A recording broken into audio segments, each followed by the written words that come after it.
আমরা প্রতিদিন দৌড়াচ্ছি আরো বেশি টাকা, বড় ঘর, দামি গাড়ি আর নাম খ্যাতির পিছনে। কিন্তু কখনো কি ভেবে দেখেছো এই দৌড়ের শেষে আসলে আমরা কি পাই? সুখ নাকি শুধু ক্লান্তি? একবার এক ধনী ব্যবসায়ী পাহাড়ে ঘুরতে গেলেন। সেখানে তিনি এক গরিব রাখালের সঙ্গে দেখা করলেন। রাখালটা একটা ছোট্ট পাথরের উপর বসে বাঁশি বাজাচ্ছে, মুখে হাসি, চোখে শান্তি। ব্যবসায়ী অবাক হয়ে জিজ্ঞেস করলেন, তুমি এত গরিব তবু এত খুশি কেন? রাখাল হেসে বলল, স্যার, আমি গরিব নয়, আমার কাছে আছে সকালবেলার রোদ, খোলা আকাশ, শান্ত মন আর নির্ভেজাল ঘুম। ব্যবসায়ী তখন বুঝতে পারলেন সুখ টাকা দিয়ে কেনা যায় না। সুখ হলো এক ধরনের মানসিক অবস্থা।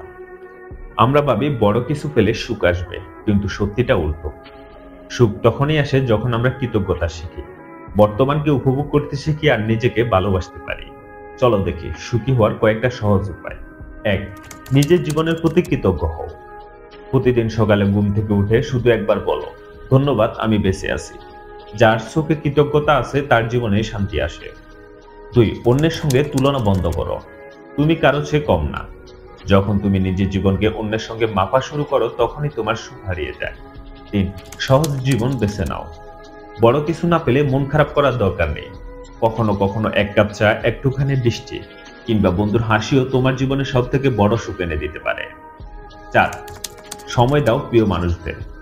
মোবাইল বন্ধ করো, একটু বাইরে যাও, পরিবারের সঙ্গে সময় কাটাও। সুখ কখনো স্ক্রিনে নয়, সুখ থাকে সম্পর্কের উষ্ণতায়। ৫.